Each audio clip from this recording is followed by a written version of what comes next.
ভবানীপুরে ওকে হারাবো। লিখে রাখুন আমার নাম করে।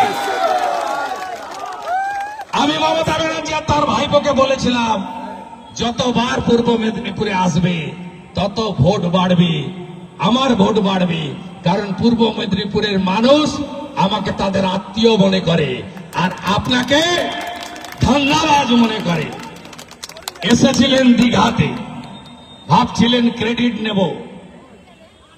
নেব, রাস্তার পাশে মুসলমানদের দাঁড় করিয়েছেন, এসএইচজি গ্রুপের মহিলাদের জোর করে নিয়ে গেছেন, স্কুলের বাচ্চাদের দাঁড় করিয়েছেন, পুলিশরা নিয়ে গেছে, দড়ি ধরে দাঁড়িয়ে আছে, খুব আনন্দে যাচ্ছিলেন। আপনার সব হিসাব গোলমাল করে দিয়েছে ভাইপো gang, Kasba law college, Manojit. আপনি পড়ি কি মরি করে ছুটে পালিয়েছেন। আপনার রথের চাকাও গড়েনি, নারকেলও ফাটেনি। আপনি ভাবতে পারেন প্রবীণ ত্রিপাঠী হাওড়া পুলিশ কমিশনার, তার দিঘায় কাজ কি? তিনি জুতো পরে বুট পরে মমতার সুরক্ষা দিতে এসে রথের রশ্মি, যা আমাদের পবিত্র, খালি পায়ে আমরা রশ্মি টানি, রশ্মিতে মাথা টেকাই, তার উপরে পুলিশ জুতো দিয়ে দাঁড়িয়েছে এই প্রবীণ ত্রিপাঠী দীঘাতে। মেনে নেবেন আপনি? অন্য সম্প্রদায় করলে মানত? এতক্ষণ তো সিদ্দিকী, আব্বাস সিদ্দিকীরা বাজার ফাটাতো না, নেমে পড়তো না মাঠে? আমরা হিন্দু না? যা খুশি করা যায়, যা খুশি বলা যায়। বাগনানের শ্যামপুরে দুর্গা ঠাকুর ভাঙা যায়, রামনবমীর মিছিলে পাথর ছোড়া যায়, দোলের দিন মেদিনীপুর তমলুকের নিমতলা ব্যবতার ঘাটে হিন্দুদের দোকান ভাঙা যায়। মনে নেই কদিন আগে হোলির দিন, দোলের দিন নিমতলায় কি করেছিল? মনে নেই আপনাদের? অতএব ঐক্যবদ্ধ হন। হিন্দু যদি বাঁচতে চান, বাংলার হিন্দু, বিভেদ ভুলে এক আপনাদের হতে হবে।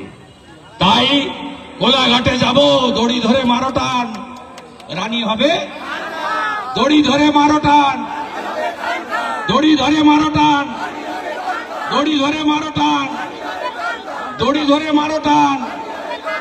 রথের চাকা গড়েন, রথের চাকা নারকেলো এই জালি হিন্দু মমতা এবং তার পার্টিকে বিসর্জন দিয়ে কন্যা লক্ষ্মী এদেরকে বাঁচাতে হবে। মায়েরা চিন্তা করবেন না, 1000-এ কিছু হয় না, বিজেপিকে আনন্দ 3000 করে পাবে। আপনার ছেলে মেয়ে যে পড়াশোনা করেছে চাকরি পাবে, কথা দিয়ে যাচ্ছে বিজেপি। আমরা দিয়েছি দিল্লিতে 2500, হরিয়ানায় 2100, মহারাষ্ট্রে 2000, আসামে 3000, মধ্যপ্রদেশে 3000, আর উড়িষ্যায় সুভদ্রা যোজনাতে বছরে এককালীন 50,000 টাকা।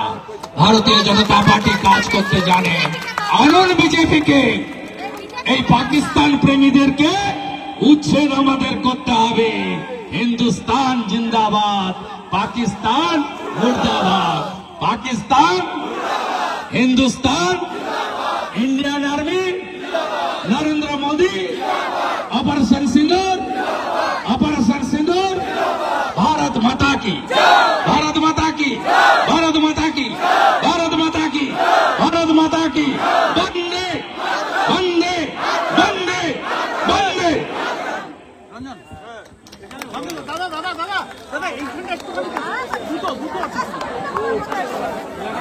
ধন্যবাদ জানাই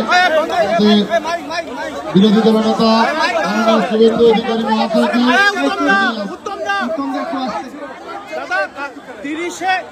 30শে মে যে কলকাতা হাইকোর্টের যে স্কুল সার্ভিস কমিশনে যে 2025 সালের যে বিধি চ্যালেঞ্জ করে মামলা হয়েছিল, সুপ্রিম কোর্ট বলছে যে পুনরায় ওই বিধি অনুযায়ী নিয়োগ করতে হবে। 30শে মে যে নিয়োগের বিজ্ঞপ্তি সেটাকে খারিজ করে দিল। প্রথম অর্ডারেই ছিল তো 2016 নিয়ম মেনে করতে হবে।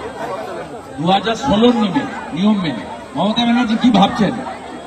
তিনি প্রধানমন্ত্রী, তিনি সংবিধান, তিনি সুপ্রিম কোর্ট, তিনি জুডিশিয়ারি, তিনি সব নেতা। সুপ্রিম কোর্ট যদি এই অর্ডার দিয়ে থাকে, আমি অর্ডারের কপি পাইনি, আপনার কাছ থেকে শুনে বলছি, অত্যন্ত অ্যাপ্রোপ্রিয়েট অর্ডার। সুপ্রিম কোর্ট যখন ভার্ডিক্ট দেয় অনারেবল চিফ জাস্টিসের বেঞ্চ, তখন ক্লিয়ার বলেছিল 2016 নিয়ম অনুযায়ী রিক্রুটমেন্ট করতে হবে, 2016 অ্যাপ্লিকেন্টদেরই অ্যাপ্লিকেশনের সুযোগ দিতে হবে। উনি নিজের মতো করে সাজিয়েছেন, তাই পরিণতি এটা হচ্ছে। ডেজ আর নাম্বার, 8 মাস পরে উনার নামের পাশে যেমন কম্পার্টমেন্টাল চিফ মিনিস্টার লেখা আছে, এবারে এক্স চিফ মিনিস্টার লেখা হবে। উনাকে এক্স করব আর উনার ভাইপোকে গ্যারেজ করব। কলকাতা হাইকোর্টের দ্বারস্থ হয়েছেন কার্তিক মহারাজ এফআইআর খারিজের জন্য। একদম সঠিক কাজ করেছে, 13 বছর আগে সঠিক কাজ করেছে, একদম কনস্পিরেসি, হাইয়েস্ট কনস্পিরেসি। সমগ্র হিন্দু সমাজ মহারাজের সঙ্গে আছে। আর এই পূর্ব পাঁশকুড়ায় তো আর 1 বছর পরে আপনারাই সংখ্যালঘু হয়ে যাবেন। আপনারা যদি এখনো জোট না বাঁধেন, আপনারাই সংখ্যালঘু হবেন। আর আপনারা সংখ্যালঘু হলে জয়সাধারণের মিছিল বেরোবে না। আর শ্রাবণ মাসে জল ঢালার জন্য হর হর মহাদেব ভোলে বাবা পার করে না, তাও হবে না। কীর্তনা বন্ধ হবে, মা শীতলার সওয়ালও বন্ধ হবে। দেখলেন না মহেশতলায় রবীন্দ্রনগরে এক জিহাদি বিধর্মী, আমরা যে তুলসীকে পুজো করি, তুলসী রানী বলি, তুলসী কৃষ্ণ প্রিয়াসী নম নম বলি, সেই তুলসী দেবী মঞ্চ তুলে ফেলে দিল মমতা পুলিশের সামনে। এখনো হিন্দু জাগবেন না? বাংলাদেশ দেখছেন না হিন্দু মহিলাদের অবস্থা? মোবাইল ফোনে ঘুরছে না? এতটুকু ব্যথিত হচ্ছেন না? এখনো ভাগাভাগি করে থাকবেন? ব্রাহ্মণ, ক্ষত্রিয়, বৈশ্য, শূদ্র, রামকৃষ্ণ মিশন, ইস্কন, গড়িয়া মঠ, আর্য সমাজ এখনো ভাগাভাগি থাকবেন? বিজেপি, তৃণমূল, সিপিএম কবে এক হবেন আপনারা? এই লোকসভার ভোট হলো, আমরা 2200 ভোটে লিড দিয়েছি। এখানে আমরা লিড নিয়েছি 2700 ভোটে। আপনি বুথগুলো খুলে দেখবেন তো, আমলহান্ডা, গোপালনগর, সাগরবাগ, সিদ্ধা 1, ভোজপুর, দেড়িয়াচক, বুথগুলো খুলে দেখবেন। কোলা 1, কোলা 2 দেখবেন, খুলে দেখবেন। বৈষ্ণবনগর, বৈষ্ণবচক খুলে দেখবেন। দেখবেন মুসলমান বুথে 100-র মধ্যে 95টা ভোট তৃণমূলকে দিচ্ছে। আর হিন্দু বুথ খুলে দেখবেন 100-র মধ্যে 55 থেকে 60টা বিজেপিকে দিচ্ছেন, 30টা তৃণমূলকে দিচ্ছেন, 5টা সিপিএমকে দিচ্ছেন। সিপিএম এখানে 83,000 ভোট পেয়েছে লোকসভায়, 1,000 মুসলমান ভোট নেই, সব হিন্দু ভোট। 51-র প্রথম সেন্সাসে ছিলেন কত? 85। এখন হয়েছেন কত? 67। আর 31-এর পরে হবেন কত? 50-এর নিচে। তখন সিপিএম কে বলে না যুদ্ধ নয়, শান্তি চাই, ধর্ম নিরপেক্ষতা জিন্দাবাদ।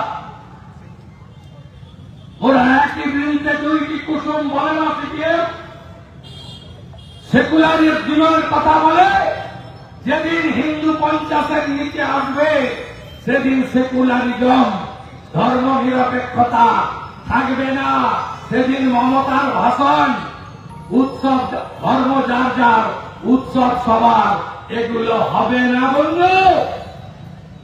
এই নদী পেরোলে শ্যামপুরে দুর্গা ঠাকুর ভেঙেছে, সরস্বতী পুজো বন্ধ করেছে, রামনা নদীতে পাথর ছুড়েছে। দোল পূর্ণিমার দিন তমলুকের নিমতলায় হিন্দুদের রক্ত ঝরেছে, ব্যাপারটার হাটে রং খেলছিল হিন্দু ভাইরা, মাথা ফাটিয়ে রক্তাক্ত করেছে। আপনি আরো করুন, ধর্ম যার যার, উৎসব সবার, দিন সামনে, এখনো সময় আছে। হিন্দু জাগুন, হিন্দু ঐক্যবদ্ধ হন। 26-এ এই তোষণবাদ সরকারকে উপড়ে ফেলে দিন। নারী সুরক্ষা, হিন্দু সুরক্ষা, বাংলার দুর্নীতি মুক্ত, বাংলার শিল্প, কৃষি, বাংলার এসএসসি প্রতি বছর পরীক্ষা, বাড়িতে বাড়িতে শিক্ষিতদের চাকরি আর কেউ না দিতে পারুক, নরেন্দ্র মোদীর শিষ্যরা দেবে, ভারতীয় জনতা পার্টি দেবে। এটুকু কথা বলে আপনাদের সকলকে অভিনন্দন, শুভেচ্ছা জানিয়ে মৌলানাকে ধন্যবাদ দিয়ে এই কর্মসূচি সমাপ্ত করার আবেদন জানিয়ে আমার কথা শেষ করলাম। ভারত মাতা কি। আপনারা খালি হিন্দুর কারবার দেখেছেন তো, পেড়া গোটা খাননি তো, হালাল নিজে মারেন, রেশন দোকানে দিয়েছে। আরে আমাদের প্রধান রেশন দোকানে পাওয়া যায় না, মন্দিরে পাওয়া যায়, শামসুদ্দিনের দোকানে তৈরি হয় না, মা অন্নপূর্ণা তৈরি করে। সেই জন্য উপরের মাল মহাপ্রভু জগন্নাথের মাল দীঘাতে রথের চাকাও গড়েনি, নারকেলও ফাটেনি। আর খালা তাড়াতাড়ি পালিয়েছে দীঘা থেকে, রথের চাকাও গড়েনি, নারকেলও জানি হিন্দু ভাই ভাই, চড়ি ধরে 12টা, চড়ি ধরে 12টা। আগামীকাল কসবা যাচ্ছি যুব মোর্চার ডাকে, হাজার হাজার মানুষ নিয়ে কাল যুব মোর্চার ডাকে কসবা যাচ্ছে। আজকে হাইকোর্ট অনুমতি দিয়েছে। মৌলানা ধন্যবাদ দিয়ে সভা করছে। কসবার ঘটনাকে ছোট ঘটনা বলছে, ঝাড়ে কি বাঁশ আলাদা হবে না? মমতা যেমন ঝাড়, তার বাঁশ মমতার মালিক আর তার কর্মচারী। লজ্জা লাগে ওই রকম একটা লোক মেদিনীপুরে জন্মেছে, লজ্জা লাগে।